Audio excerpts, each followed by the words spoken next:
오늘은 에스겔서 45장의 말씀을 보도록 하겠습니다. 이 에스겔서 40장부터 이어지는 새 성전에 대한 하나님의 환상을 통해서 하나님이 이스라엘 민족을 떠나지 않고 영원히 임재하시겠다는 하나님의 축복과 약속의 메시지가 이 안에 들었습니다.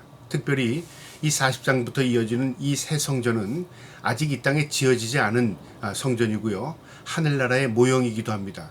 그리고 하나님께서 하나님의 백성과 함께 하시는 그 성전이 어떤 의미를 가지고 있는가를 우리에게 분명히 가르치는 내용입니다. 오늘 45장에서는 이 성전을 중심으로 이 주변에 거룩한 땅을 하나님께서 구별하셔서 레위인이 기거하는 땅, 제사장이 기거하는 땅, 왕이 기거하는 땅, 그리고 백성들이 기거하는 땅과 함께 그 중앙에 하나님의 거룩한 땅을 구별하는 내용입니다. 하나님은 거룩하십니다. 그 거룩이라는 것은 구별되고 분리되었다는, 다시 말하면 선이 있습니다. 어느 하나님의 백성과 하나님과의 관계를 이어지는 것인데요. 그게 하나님과 섞인 것이 아니라 구별된 것입니다. 그래서 우리가 구별의식이 없으면요, 거룩이 무엇인가를 인식하지 못합니다. 오늘도 이 말씀을 통해서 하나님의 거룩하심을 이해할 수 있는 저와 여러분 되기를 주님의 이름으로 축복합니다. 45장 1절에 너희는 제비 뽑아 땅을 나누어 기업으로 삼을 때에 한 구역을 거룩한 땅으로 삼아 여호와께서 예물로 드릴지니 그 길이는 2만 5천 척이요 너비는 1만 척이라. 그 구역 안 전부가 거룩하니라. 하나님께서 이 새 성전을 너희에게 하나님께서 허락하시는 그 땅 가운데서 너희가 하나님 앞에 드릴 땅이 있다는 것이죠. 구별할 땅이. 그게 거룩한 땅인데 그 거룩한 땅을 측량하니까 길이는 2만 5천 척이요 너비는 1만 척이라. 이 한 척이 55cm인데요.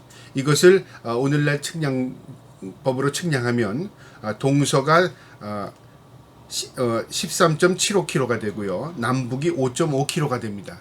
그 정도의 땅을 이 거룩한 땅으로 구별하라는 것입니다. 2절에요. 그 중에서 그 거룩한 땅 중에서 성소에 속한 땅이 길이가 500척이요 너비가 500척이니 너비가 반듯하며 그 외의 사방 50척으로 전원이 되게 하리라. 무슨 내용이냐면요, 하나님께서 거룩한 땅을 구별하게 하시고 하나님께서 허락한 땅 가운데요, 그 가운데서도 또 거룩한 땅, 성소의 땅을 구별하라는 겁니다. 구별하고 그 거룩한 지역에서 하나님이 임재하시는 성소의 그 거룩함으로 그것을 하나님께서 또 구별하는데요. 이 거룩한 땅에서 길이가 500척입니다. 그러니까 50분의 1 정도 되는, 그 다음에 너비가 500척이니까 만척에 20분의 되는 20분의 1 정도 되는 그 지역을 구별하는 겁니다. 그러니까 하나님께서 하나님의 백성들에게 땅을 허락하시죠. 그 땅 가운데 하나님의 백성들이 하나님의 거룩한 땅을 구별하죠. 그 구별한 땅에서 하나님이 임재할 수 있는 땅을 또 구별하는 겁니다. 구별하고. 이게 무슨 의미를 가지고 있을까요? 우리가 구별의식, 분별의식입니다.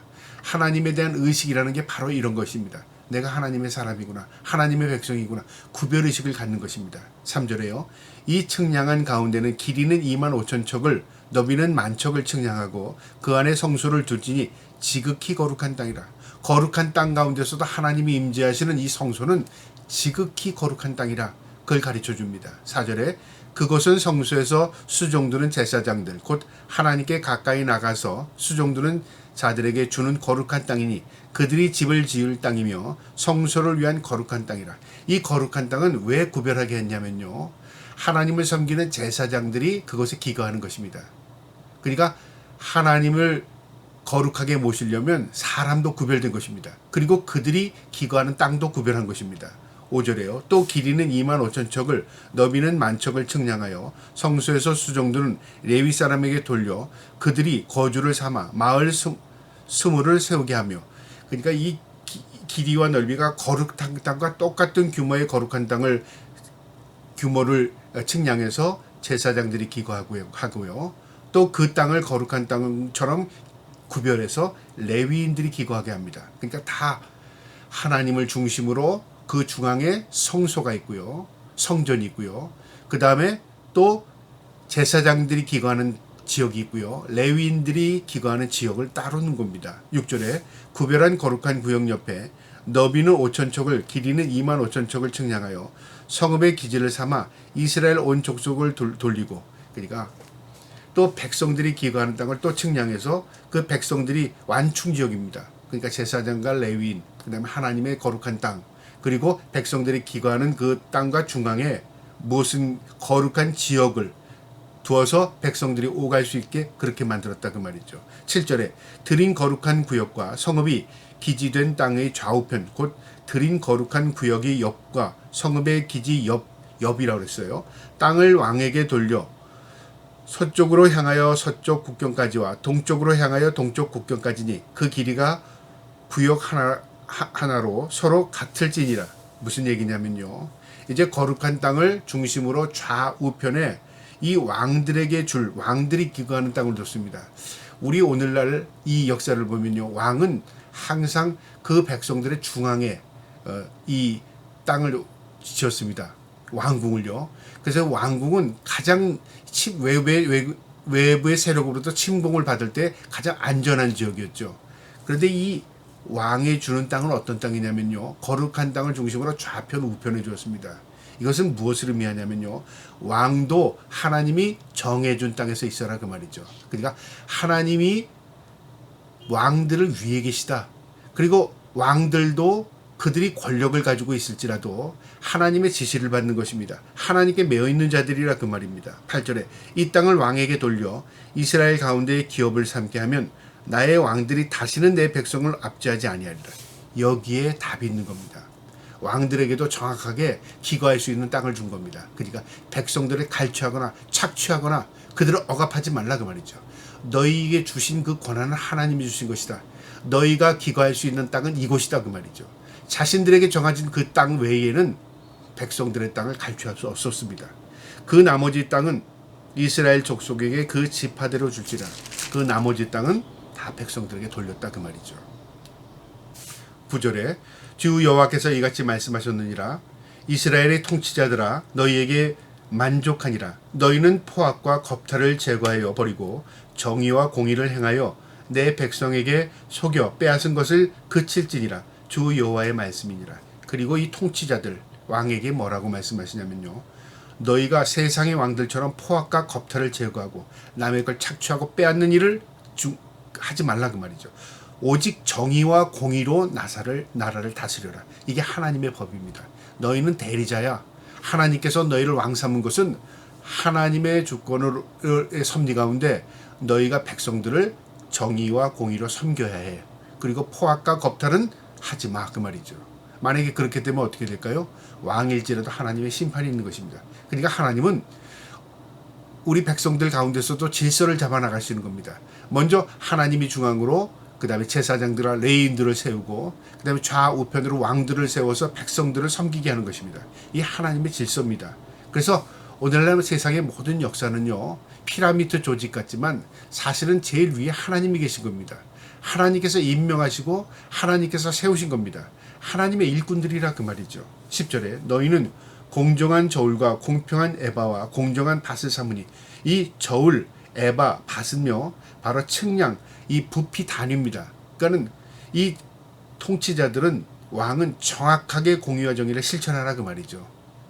공평한 이 저울을 사용해라 그 말이죠. 11절에 에바의 밭은 그 용량을 동일하게 하되 호멜의 용량을 따라 밭은 10분의 1 호멜을 담게 하고 네바도 10분의 1 호멜을 담게 하라. 정확하게 측량해라 그 말이죠. 10분의 1, 10분의 1, 10분의 1. 이거 뭐냐면 저울의 추가 다르듯이 정확한 저울을 사용하고 정확한 부피를 사용해라 그 말이죠. 12절에 세겔은 20게란이 20세겔과 25세겔과 15세겔로 너희 마네가 되게 하라. 같은 무게를 단위를 측정하라 그 말이죠. 부피도 정확하게 재고 무게도 정확하게 달라 그 말이죠.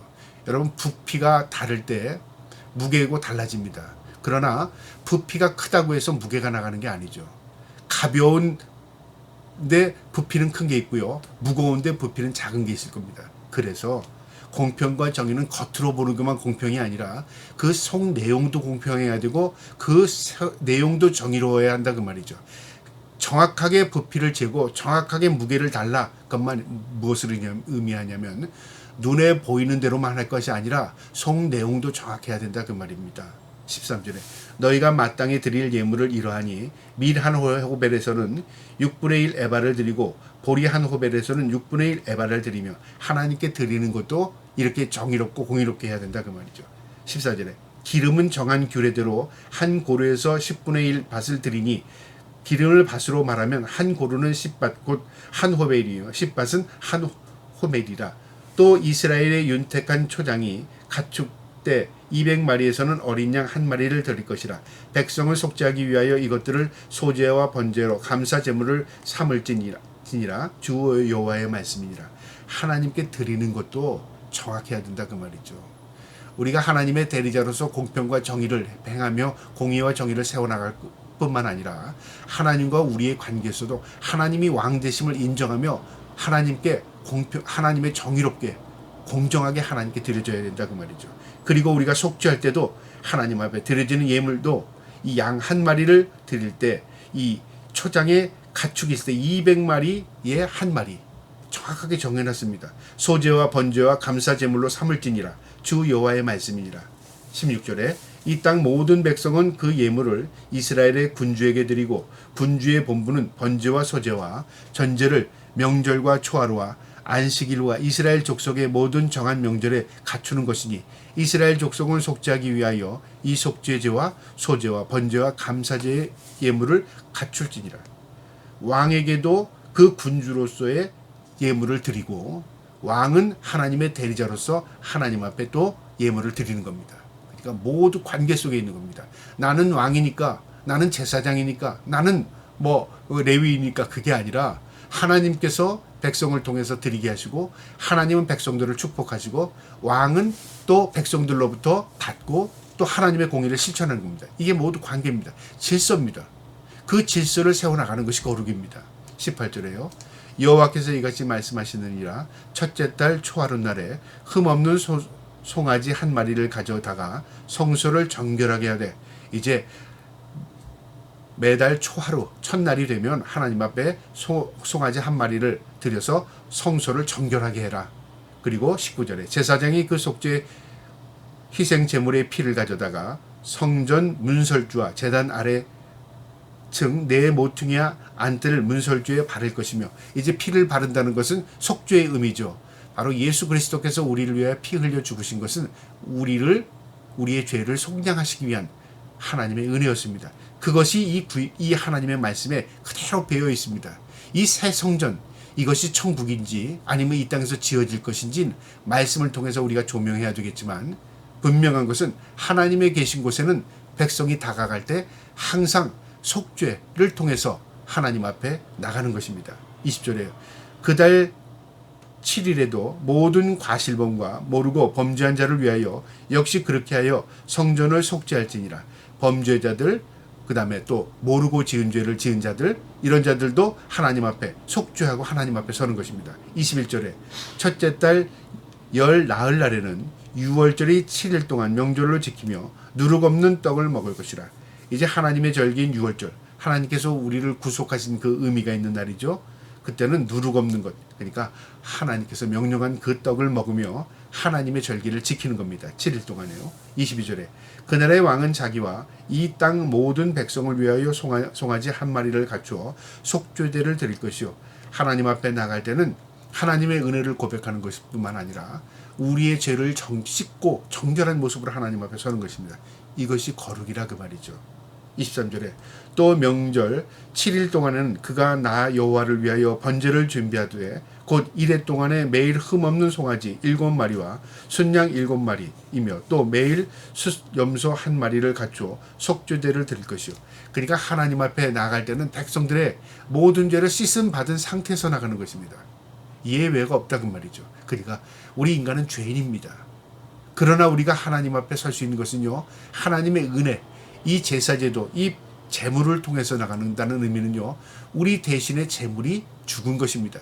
그 속량, 죄의 사함을 받고 나가는 것입니다. 24절에 또 소제를 갖추어 송아지 1마리에는 밀가루 1에바요 숫 1마리 순양 한 마리에도 한 에바며 밀가루 한 에바에는 기름 한 흰이요. 그러니까 비율을 정하는 것이고요. 마지막 25절에 일곱째 달 15된 날에 7일 동안 명절을 지켜 속죄제와 번제며 그 밀가루와 기름을 드릴지나. 하나님께서 이스라엘 백성들에게, 하나님의 백성들에게요, 절기를 지키라 그런 명령하신 것은요, 바로 하나님의 그 은혜를 기억하라는 겁니다. 그러니까 천국은 어떤 곳이냐면요, 모든 기억이 싹 지워지고 이제는 내가 새하늘과 새 땅에서 새 옷 입고 그냥 막 즐기고 놀고 사는 게 아니라 이 땅에서 하나님이 나를 구속하신 그 은혜를 기억하며 사는 곳입니다. 영원히요. 그래서 이스라엘 민족이 지금도 지키는 6월절, 7.7절, 초막절, 구속의 은혜를 감사하고, 하나님께서 우리를 만나와 메추라기로 먹이신 것 은혜 감사하고, 하나님께서 구원하신 것 감사하고, 또 하나님께서 우리에게 소출을 주셔서 우리가 풍족한 은혜를 누리고 사는 것 감사하고, 이 모든 것이 우리의 삶이지 않습니까? 그걸 어디에서 기억하죠? 하나님의 나라에 입성하게 되면 우리가 그것을 기억하고 고백하며 하나님을 찬양하며 사는 것입니다. 그래서 이 제사제도는 하나님 앞에 영광을 올려드리는 이 제사의 형식을 통해서요, 영광을 올려드리는 것처럼 우리가 천국에서는 이 땅에서의 그 하나님의 구속의 은혜를 감사하면서 하나님 앞에 영광을 올려드리면서 영원히 사는 것입니다. 참 아름답고 우리가 사모할 만한 땅이죠. 그 땅을 기억하면서 하나님의 은혜 속에서 오늘도 승리하는 삶을 살아갈 수 있는 저와 여러분 되기를 주님의 이름으로 축복합니다. 아멘.